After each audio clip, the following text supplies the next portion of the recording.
빌레몬서는 대략적으로 예수님이 승천하신 지 한 30년 정도 지난 그러니까 서기 61년에서 63년 그 정도에 쓰여졌다고 학자들이 주장을 합니다. 정확한 시간은 아닙니다.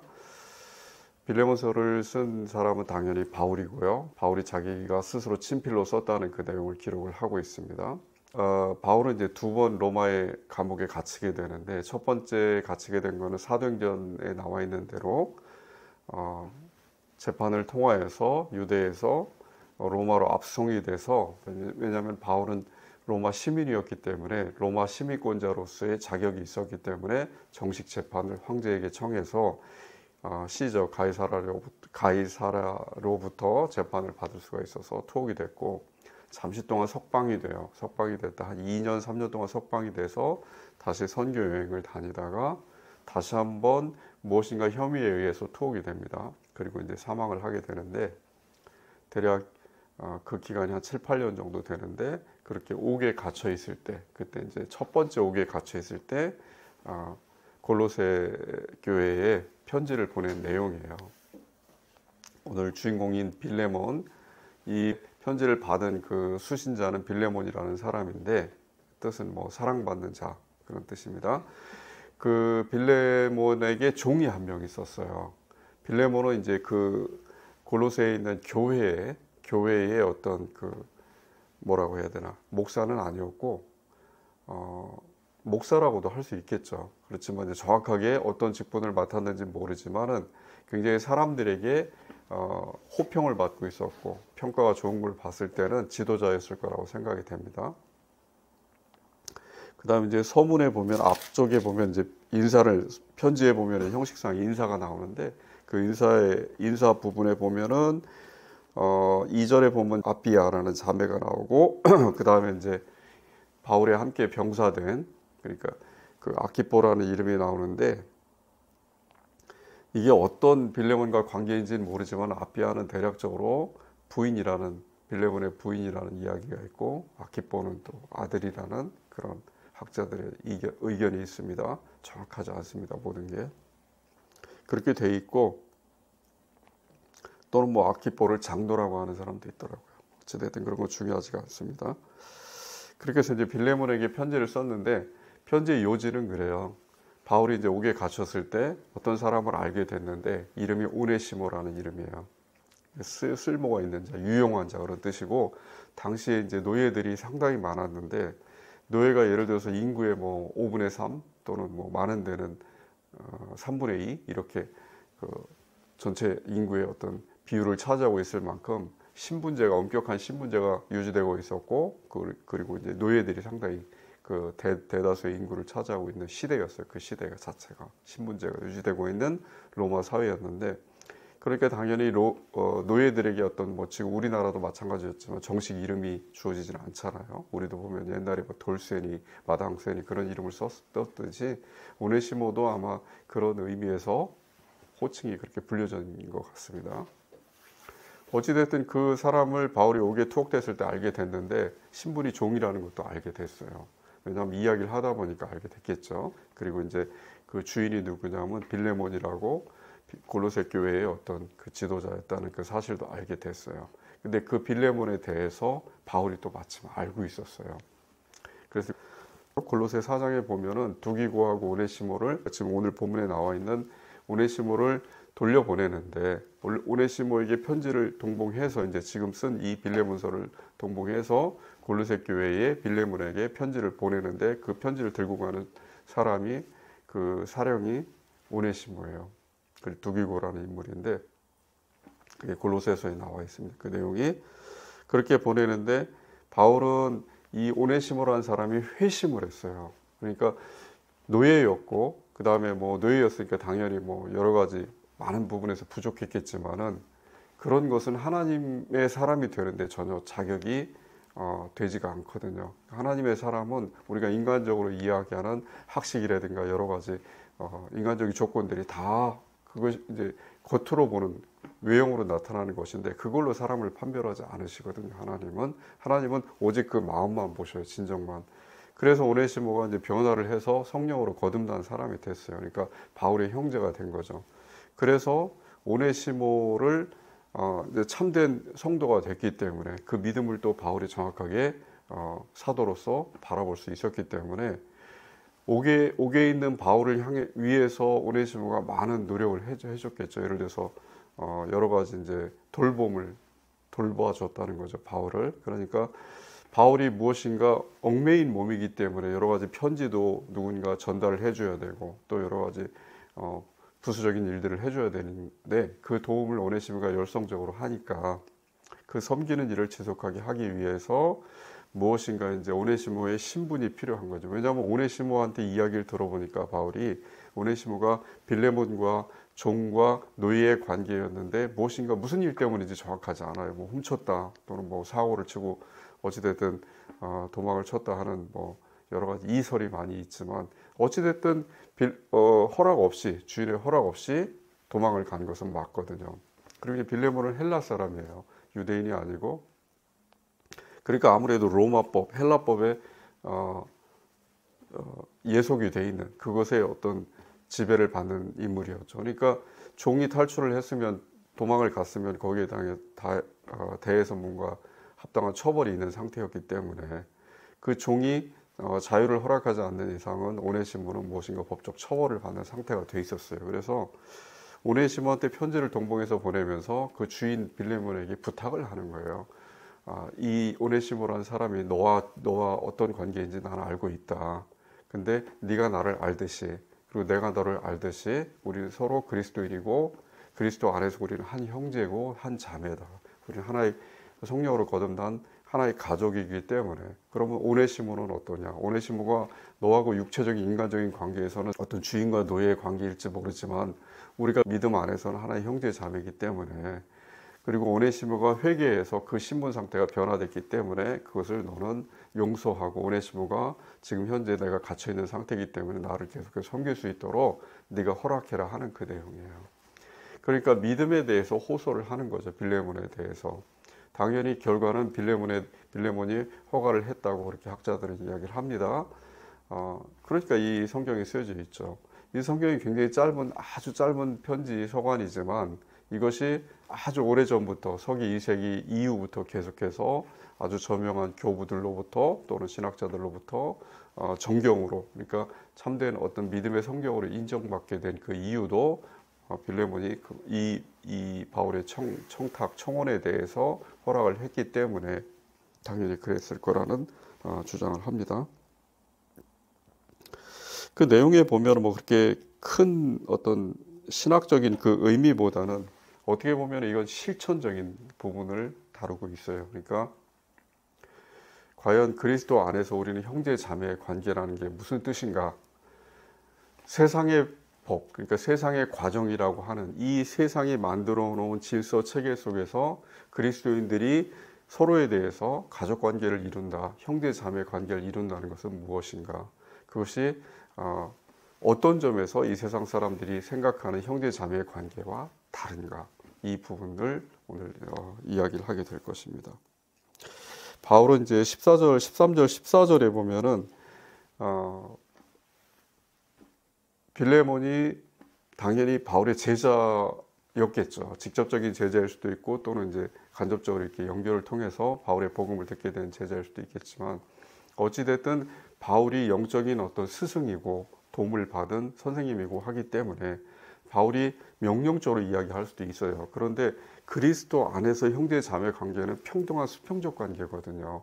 그러니까 우리는 세상적인 형제 자매 관계는 위아래가 있을지 모르지만 그 위아래의 높고 낮음의 형과 제의 관계를 이야기하는 것이 아니에요. 자매의 관계를 이야기하는 것이 아니고 그렇게 위와 아래의 관계를 이야기하는 것이 아니고 그 의미, 형제 자매라는 의미는 동일한 근원 안에 있다 하는 그 뜻을 강조하는 거예요. 그러니까 서열을 나누는 것이 절대 아닙니다. 그래서 바울이 여기서 명령적으로 이야기할 수 없는 거예요. 왜냐하면 그것은 서열을 나누는 것이기 때문에 형제자매 관계를 하더라도 그러니까 우선은 그것을 우리 분명하게 인식을 해야 돼요. 그리스도 안에서 성도들이 형제자매라는 것은 서열이 없어요. 동일한 동등한 관계, 평등한 관계인데 어찌됐든 근원이 하나라는 거예요. 어떤 근원? 하나님 안에 있다는 거예요. 마치 육체적인 형제 관계 안에서는 부모가 하나라는 뜻이잖아요. 어머니 아버지가 같은 분 안에서 태어났기 때문에 같은 피를 나눈, 같은 유전자를 갖고 있는 그런 존재라는 것이 형제 자매라는 뜻인데, 어찌됐든 육체적인 형제 자매 관계에서는 같은 혈족이라는, 같은 부모 안에서 한 근원이라는 의미도 강하지만 또 서열이 있다는 게 또 다른 강한 어떤 의미를 가지고 있어요. 근데 그리스도 안에서의 하나됨이라는 형제자매 관계에서는 그 서열 관계가 무너져요. 그것이 오늘 본문에 나와 있어요. 없어요. 서열 관계가 사라지고 한 근원이라는 그 의미만 부각이 돼요. 그러니까 바울에게 빌레몬이 형제가 되고, 빌레몬에게 바울이 형제가 되고, 오네시모도 마찬가지예요. 빌레몬서에서 가장 핵심이 되는 어려운 그 본문인 것이 뭐냐면은 16절이라고 볼 수가 있어요. 16절에 보면은 이후로는 종과 같이 대하지 아니하고 종 이상으로 곧 사랑받는 형제로 둘 자라 하고 바울이 오네시모를 소개를 합니다. 그러면서 내게도 특별히 그러하거든 하물며 육신과 주 안에서 상관된 내게랴 이렇게 이야기를 합니다. 그리고 이 부분이 물론 이제 상관되었다는 내용이 헬라어 본문에는 찾아보니까 없지만 그만큼 육체적으로도, 육체적이라는 거 이 세상의 관계를 이야기하는 거예요. 육체적이라고 표현을 했지만 이 세상 관계에서는 종과 주인의 법질서의 체계 속에 들어있다는 거예요. 그러니까 그만큼 어떻게 보면은 바울과 오네시모의 관계보다 빌레몬과 오네시모의 관계가 훨씬 더 가깝고 친밀하고 무엇인가 더 많이 엮여 있다 이 뜻입니다.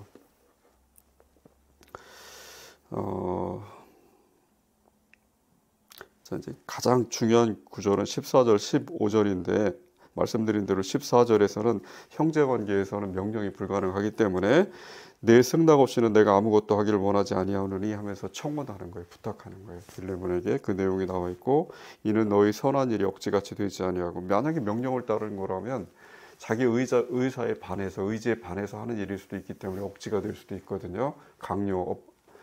억압이 될 수도 있기 때문에 그것은 그리스도 안에서 있을 수 없는 일이기 때문에 이야기를 한 겁니다.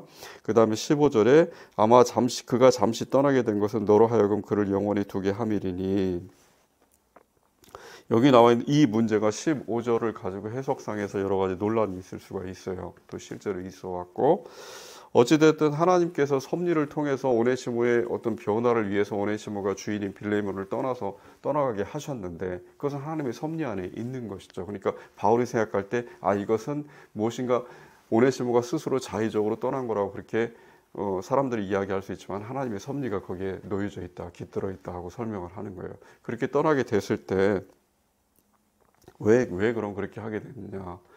지금까지는 단순히 종과 상관의 관계로서의 그런 예속 관계로서 빌레몬과 오네시모가 엮여져 있는 세상적인 관계였다. 그러니까 잠정적이고 이 세상에서만 통용되는 관계였을지 모르지만, 그렇게 하나님께서 오네시모를 떠나게 하시고 바울을 만나게 하고 성령으로 거듭나게 하신 이유는 앞으로 오네시모와 빌레몬의 관계가 종과 주인의 예속 관계가 아니고 형제 관계로 영원성을 갖게 된다는 뜻이에요. 그것이 그 다음 절에 나옵니다. 영원히 두게 한다는 것이 영원히 종과 상전으로 두겠다는 뜻이 절대 아니에요. 그 다음에 해결책이 16절에 나온 게 이후로는 종과 같이 대하지 아니하고 종 이상으로 고 사랑받는 형제로 둘자라 그렇게 하는 거예요. 그러니까 영원한 관계가 어떻게 돼요? 종과 주인의 관계에서 형제 관계로 바뀌는 거예요. 바울과 빌레몬의 관계로, 그리고 우리들 자체의 교인들 간의 관계로 바뀌는 거예요. 그것은 이 세상에서는 우리는 이렇게 생각할 수 있어요. 우리가 이제 많은 설교를 통해서 여러분들이 배울 때 이 세상의 신분 관계에 대해서 너희는 그대로 구원받은 그 상태로 지내라 하는 바울이 이야기가 있으니까, 마치 우리가 이제 과거에 그런 어떤 잘못을 범한 적이 있어요. 예를 들어서 노예 제도에 대해서 교회에서, 기독교에서 그렇게 크게 반대하지 않았던 이유 중에 하나도 바로 이런 본문들과 관련이 있어요. 그러니까 좋은 미사여구식으로는 좋은 쪽으로 해석을 했을 때, 긍정적으로 해석을 했을 때는 이 세상의 신분관계가 그렇게 중요하지가 않으니까 이 세상의 신분관계로 종과 주인의 관계로 흑인으로 잡혀와서 노예가 됐든, 아니면 전쟁포로가 됐든, 아니면 어떤 금전적인 문제로 노예가 됐든, 자원에서 노예가 됐든, 억지로 됐든, 불가피하게 됐든 그 실제 상태를 유지하는 것도 하나님의 뜻이다 하고 잘못 가르쳤어요. 그게 아니거든요.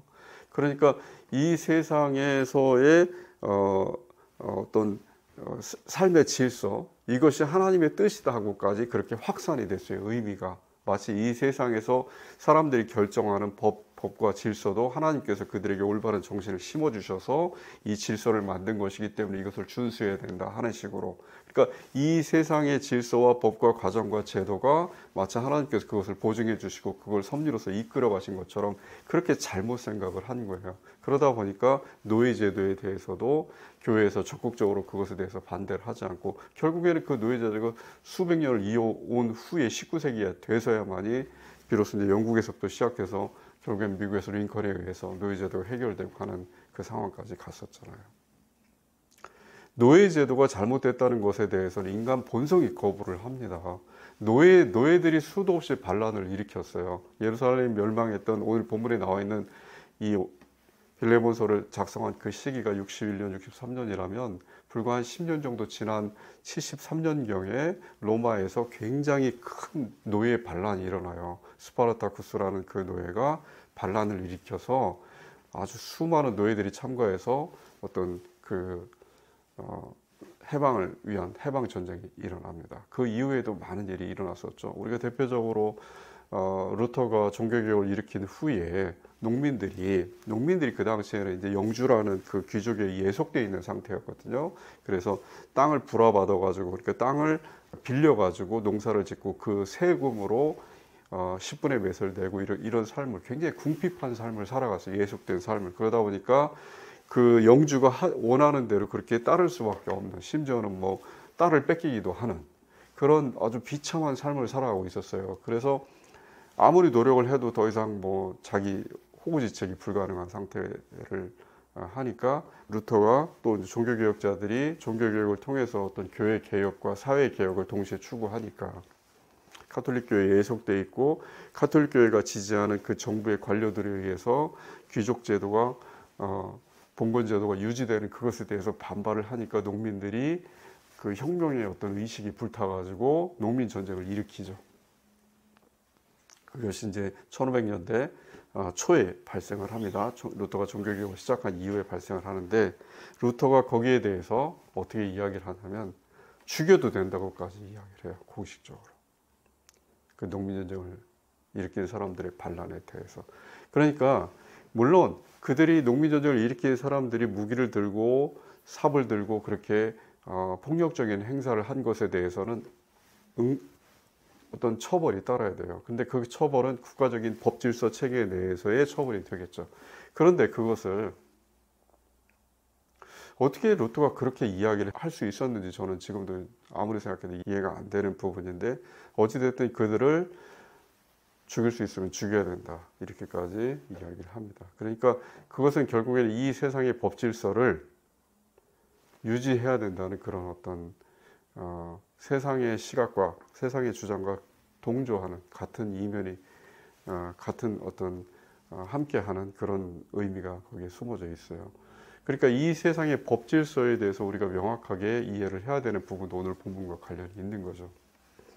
이 세상에서는 그 당시에 이제 1세기라든가 그 이전에는 더 했지만 그 이후에도 마찬가지고, 고대 중세 시대 때는 가족이라는 개념이 물론 이제 환경의 영향도 있었겠지만 주로 이제 가부장제고, 남자라는 6가지 항목이 있어요. 가족, 패밀리라는 그 의미를 형성하는 서양에는 6가지의 어떤 중요한 항목이 있는데, 그 항목 중에는 부계, 그러니까 남자의 혈통을 따른다는 것도 있지만은 남자가 그 가정의 중심이고 그 주인이라는 것이 있고, 아동과 여성은 사회적인 약자면서 동시에 사회적이면서 동시에 가정제도 내에서도 약자였기 때문에 하나의 어떤 소유물로 그렇게 인식이 됐어요. 그러다 보니까 뭐 정략적으로 결혼을 시킨다든가 아니면 어떤 그 금전적인 대가로서 그렇게 움직인다든가 이런 좀 비참한 상황이 이루어진 거죠.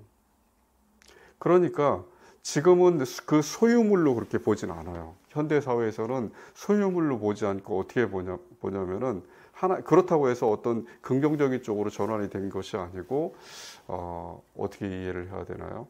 그러니까 분리된 개별적인 존재로 자기 유익을 위해서는 언제든지 절연될 수 있고 단절될 수 있는 관계로 보기 때문에 이혼이 합법화되어 있어요. 이혼이 정식적으로, 그러니까 이혼이라는 그 의미 자체가 세상 사람들이 살아갈 때는 그냥 뭐 예를 들어 부모 자녀 관계도 또 형제들 간의 관계도 또 부부 관계도 그냥 무엇일까 이것이 근원으로 다시 돌아가는 인간 휴머니즘적인 의미로서 그렇게 해석을 하는 것이 아니고 그냥 이 세상에 살아가는데 무엇이 편리할까 무엇이 실용적이고 더 나에게 만족을 주고 유익을 주는 하는 쪽으로 그렇게 왜곡이 되고 변형이 된 거예요. 이것이 물론 아담과 하와의 후손이기 때문에 그 타락한 본성에서 나타나는 건데 그것이 무엇인가 억지적으로 이것이 눌려져 있는 종교의 어떤 억압의 상태에서 벗어나고 해방이 되니까 계몽시대 이후에 19세기, 18세기 이후에 그렇게 되니까 사람들이 이제는 자기의 어떤 만족을 위해서 유익을 위해서 관계를 단절하는 상태까지 이르렀고 그 관계 단절에 대해서도 죄의식이라든가 무엇인가 잘못됐다는 의식을 갖기보다는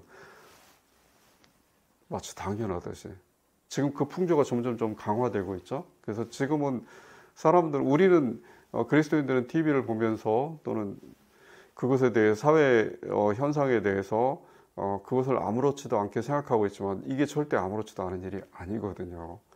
그렇다고 어떤 법칙에 의해서 하나님의 법이 이렇다, 명령이 이렇다 해서 이것이 잘못됐다 하는 것이 아니고 물론 그것도 사실이지만 그것으로서 생각하는 것이 아니고 만약에 우리가 하나님의 그리스도인들이 하나님의 자유, 하나님께서 무엇에도 예속되지 않은 것이 그리스도인이다. 지난 시간에 배웠듯이 그것이 우리 자신의 정체성이라면 우리가 이 세상의 법에 대해서 이 세상의 질서라든가 의식에 대해서 예속되면 안 되거든요.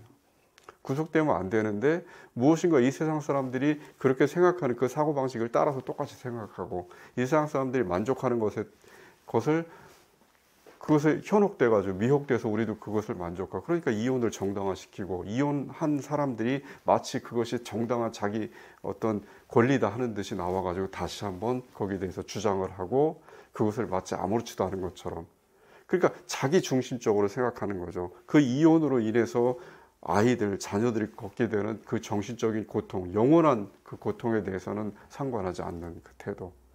그뿐이겠습니까? 그 배우자들끼리도 겪게 되는 그 고통에 대해서. 그런데 이것은 지금 이야기하는 것은 어떻게 보면 인간적인 고통일 수도 있어요. 이 세상 사람들이 느낄 수 있는 이 세상적인 세계 안에 갇혀 있는 고통일 수도 있지만 하나님께서 말씀하시는 근원적으로 너희는 한 뿌리고 하나의 근원이다 하는 것은 정신적으로만 그런 것이 아니고 영적으로만 그런 것이 아니고 실제적으로도 육체적으로도 그렇게 살지 말라는 뜻이거든요. 동성애 문제도 마찬가지지만 그렇게 해서는 안 된다는 거예요. 하나님께서 그것이 선과 악으로 너희가 무엇으로 나눠서 그것이 옳다 그르다고 논쟁을 하든 나는 하나님으로서 너희를 창조한 창조주로서 나는 너희가 그런 무엇인가 왜곡되고 그 변형된 너희 본성이 왜곡되고 비뚤어진 그 삶을 원치 않는다 하는 뜻이에요. 하나님의 어떤 마음인 거죠. 그것에 대해서 우리는 우리 자신이 세상 사람들이 그것에 대해서 굉장히 교묘하게 합리화시키고 그것을 무엇인가 이성적이고 인간의 어떤 존엄 가치와 관련시키고 거기에 연결시켜서 그러니 이것도 가능하다 하는 것들에 대해서 그리스도인들이 동조를 하게 된다는 거죠. 가족관계도 그래서 이런 문제가 된 거예요. 원래 노예라든가 이 노예 오늘 본문에 나와 있는 빌레몬과 바울의 관계처럼 종과 노예 관계도 우리가 잘 알고 있듯이 그리스도인들은 이것이 잘못됐다는 것을 알고 있어요. 출애굽기라든가 레위기에 나와 있듯이 희년법이라는 게 있잖아요. 예를 들어서 동족 노예에 대해서 물론 이제 동족이라는 그 의미는 여기서 같은 이스라엘인들에 대해서는 그 이스라엘이 무엇에 어떤 이유에 의해서든 자의에 의해서든 타의에 의해서든 종과 노예의 관계에 됐으면 7년에 됐을 때는 해방을 시켜줘야 되거든요. 법상으로. 근데 그 동족 이스라엘이라는 의미가 만약에 지금 현재 신약성경으로 왔을 때는 교회라는 의미가 되는 거예요. 같은 공동체 내에서. 그러니까 근원적으로는 그 당시에 어쩔 수 없이 삶 속에서 노예와 이 삶의 육체적인 삶을 살아가기 위해서는 여러 가지 인간 관계가 제도적인 관계가 형성이 되는데 그 관계 내에서는 노예와 주인의 관계도 발생할 수가 있잖아요. 그렇게 하더라도 하나님 말씀하시는 거예요. 나는 너에게 그것을 원치 않는다. 너희가 살아가면서 그 삶을 위해서 고육지책으로 육체적인 삶을 살리기 위해서 그런 어떤 제도를 만들고 그런 것을 추구해 나간다 하더라도 관행을 한다 하더라도 나는 다시 얘기하지만 근원적으로 그것을 원치 않는다. 너희는 동등한 하나의 가족이다. 그러니까 어느 정도가 되면 때가 되면 해방시켜 주어라 하고 명령을 하신 거예요. 그러니까 하나님의 본 뜻은 이미 구약에서부터 나타나 있는 거예요. 절대로 너희 같은 뿌리에 있는, 적어도 이 세상 사람들 타락해서 나에게 다시 돌아오지 않을 사람들은 빼더라도 너희 이스라엘 공동체, 너희 교회 안에서는 그런 일이 있어서는 안 된다. 너희는 하나의 가족이고 근원이다. 너희는 해방시켜 주어라. 그러니까 당연히 이 빌레몬과 오네시모가 헬라인이라 하더라도 성령으로 거듭난 영적 이스라엘 시민으로 다시 이렇게 회복됐을 때, 하나님 나라의 백성으로 들어왔을 땐 하나님 나라의 희년법에 적용이 되는 거예요. 그러니까 해방시켜 줘야 되는 거죠. 우리가 가장 핵심적으로 봐야 되는 것은 영원한 진리 안에서 신분관계가 유지되느냐 하는 거예요. 노예제도라든가 아니면 가족관계에서 서열이라든가 차등이, 이것이 불평등이 영원한 관계 진리 속에서 유지되느냐, 그것이 하나님의 뜻인가 하는 것이 가장 핵심적인 겁니다. 아닙니다. 하나님의 뜻이 아니에요. 교회 내에서의 성도 간의 서열 없어요. 불가능합니다. 직책은 그냥 잠정적으로 기능적으로 유지되는 것이지, 어떤 목사와 누구의 관계 또는 어떤 직분의 관계가 서열의 높낮이 이런 자체가 다 무의미한 거예요. 다 애초부터 하나님께서 원치 않으시는 거고, 그것은 어떻게 보면은 스스로 해결할 수 없는 문제에 대해서 너희가 적어도 내가 근원적으로 선포하는 이 진리를 깨닫기 위해서 너희가 한 걸음 한 걸음 다가오는 그 과정 속에서는 적어도 이것을 유지해야지만이 적어도 너희는 나를 발견할 수 있는 그 길을 쫓아올 수 있을 것이다. 만약에 너희 마음대로 하게끔 내가 내버려 두면은 너희에게 직분이나 제도 이런 것이 없이 그냥 너희 스스로 제사장도 없이 어떤 레위인도 없이 아무것도 없이 그렇게 너희 마음대로 스스로 생각해서 판단해서 더듬어서 로마서에서 바울이 1장에서 이야기한 것처럼 그렇게 이 세상 만물에 충족해 있는 하나님의 신성과 능력을 더듬어서 오게 하면 못 찾는다는 거예요, 인간은. 그래서 하나님께서 제도를 주시고 어떤 제사법을 형성케 하시고 여러 가지 율례를 만드신 거죠. 그렇지만 그 율례를 만들었어도 그 율례 자체가 영원한 것이냐? 아니잖아요. 그 율례는 그냥 잠정적인 거거든요. 제도는 지금 마찬가지. 교회에도 과거에 이스라엘의 제사장처럼 목사가 있어요. 또 여러 가지 직분들이 있어요. 그것도 이것이 영원한 것이냐? 아니요. 우리가 교회를 통해서 하나님 나라의 가족관계, 형제 자매 관계의 영원한 평등성으로 가기 위한 과정이에요. 잠정적인 어떤 제도라는 거죠. 예수 그리스도의 형제 자매라고 성도들은 그렇게 서로를 부릅니다. 말로만이 아니고 진짜 형제 자매가 됐을 때는 예수 그리스도 안에서 예수 그리스도와 같은 영, 그러니까 육신으로 하면 같은 피죠. 같은 DNA를 가진 존재가 된다는 거예요. 예수 그리스도 안에서. 예수 그리스도는 누굴까요? 하나님이시잖아요.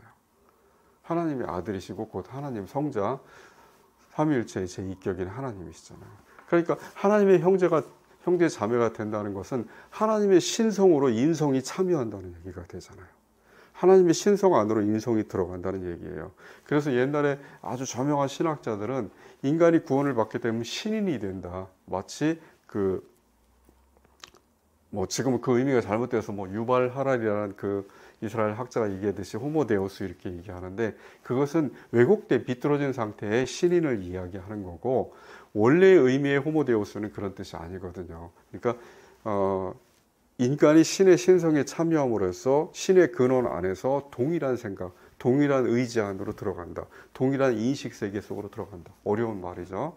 그러니까 내가 생각하는 내 자신의 정체성을 유지를 하되 내가 누구인가는 유지가 돼요. 불교처럼 무상무화, 공 이렇게 완전히 소멸되는 것이 아니고 내 자신의 자아 정체성은 유지가 된 상태로 하나님의 신성 안에 들어가되 그 신성 안에서 하나님의 근원 안에서 모든 것이 우리가 이 세상에 만든 그 제도적이고 인식과 법과 질서와 가정이 소멸된다는 얘기예요. 그러니까 생각하는 것이 하나님의 뜻으로 생각을 하게 되고, 변화된 세상에서 우리는 살게 될 거니까 지금 우리가 보는 태양이 있을지 모르겠고 지금 우리가 느끼고 있는 지각하고 있는 모든 이 세상의 만물이 하나님 나라의 다음 세상에도 존재할지는 몰라요. 그렇지만 비슷한 세상이 존재하겠죠. 왜냐하면 예수 그리스도께서 부활하셨고 부활하셨을 때 무덤 속에는 예수 그리스도의 몸이 없었으니까.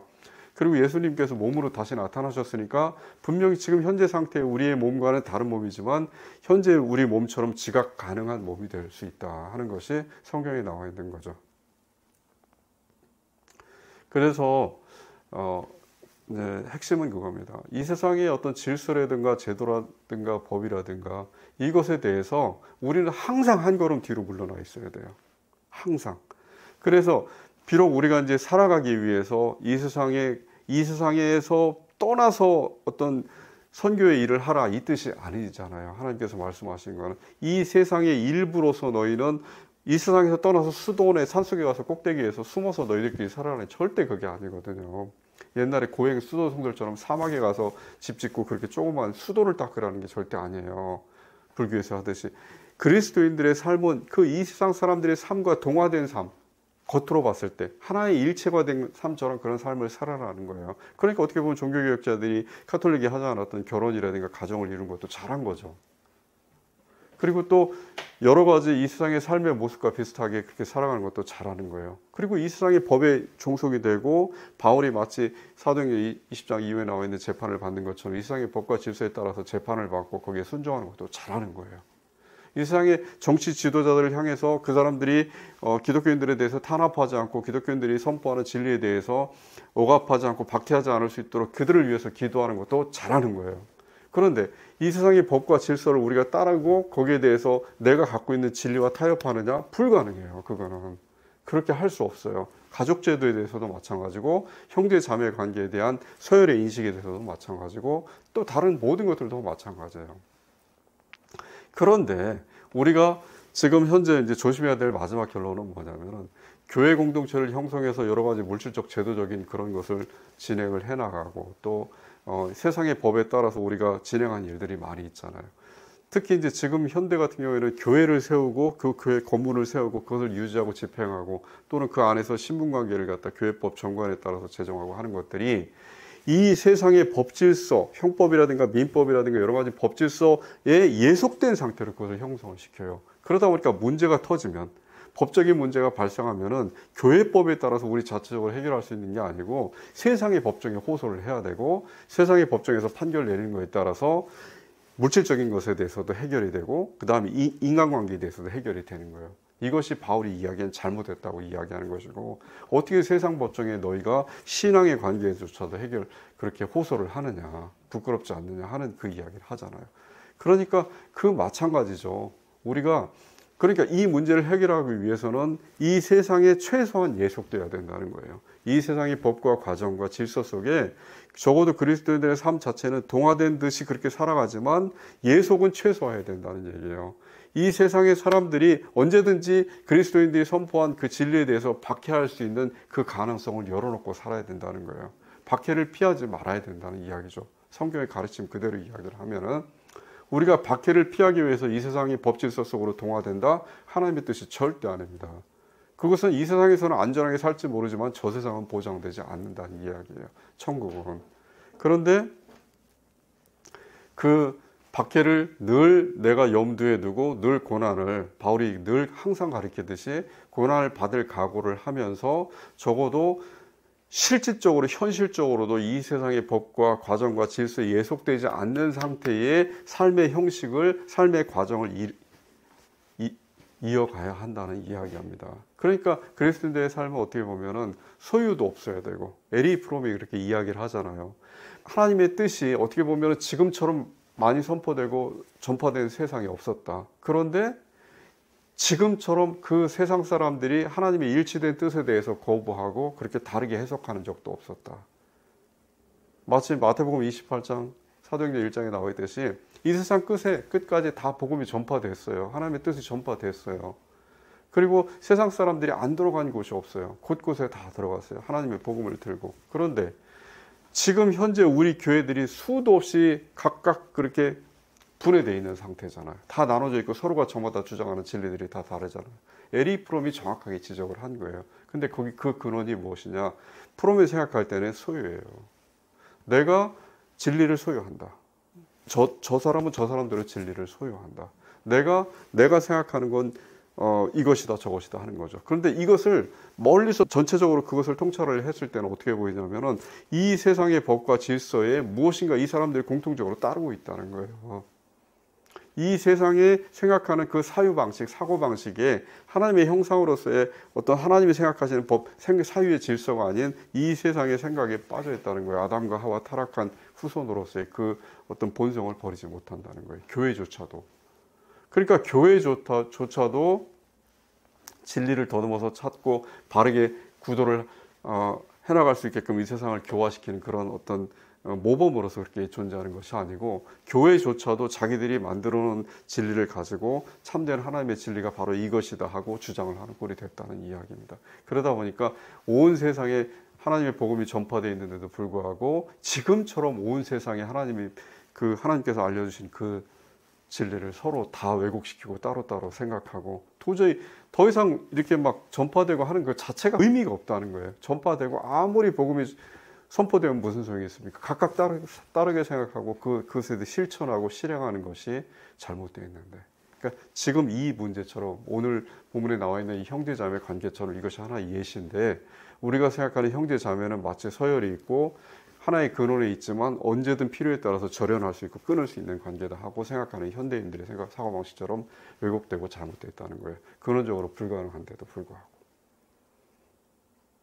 그러니까 결론은 우리는 하나님께서 우리에게 원하시는 의미를 먼저 생각해야 된다는 거예요. 하나님의 마음으로서의 의미, 뜻, 이것이 진리고 그것을 위해서 자기 목숨이라도 성품을 다하여 무엇을 다해서라도 그것을 지키려고 노력하는 것, 그것이 하나님에 대한 사랑이고 하나님께서 펼치시는 이 세상 섭리에 대한 이웃에 대한 사랑이라는 거죠. 근데 그렇지 않고 우리가 편의대로 우리가 합리적이라고 일컫는 것들, 합리적이라는 것이 절대 좋은 의미가 아니에요. 합리적으로 생각을 하되 합리적이라는 이성을 따른다는 그 자체가 진리를 따르는 것이냐, 그것은 절대 아니라는 거예요. 선과 악이 섞여 있어요, 합리 속에는. 그러니까 의심해야 되고, 우리는 이 세상 사람들이 주장하는 바에 대해서 항상 하나님의 마음으로 그 주장을 해석해야 돼요. 분해하고 다시 재배치해서 올바른 진리의 순서는 다시 그렇게 바르게 잡아야 된다는 이야기입니다. 하나님의 마음이 무엇인가, 하나님의 뜻이 우리에게 원하시는 그 뜻이 무엇인가, 우리가 알 수 있는 방법은 성경밖에 없어요. 성경을 통해서만 발견할 수가 있습니다. 열심히 성경을 읽고 또 우리가 이렇게 나누는 말씀을 통해서 또 여러 가지 이제 자료들이 엄청나게 많이 있잖아요. 그 자료를 통해서 분별하고 생각하면서 하나님의 뜻을 더듬어 헤아려서 찾고 결국에 진리에 도달하는 승리하는 프라임교회 교인들 되시기를 주님의 이름으로 축원드립니다.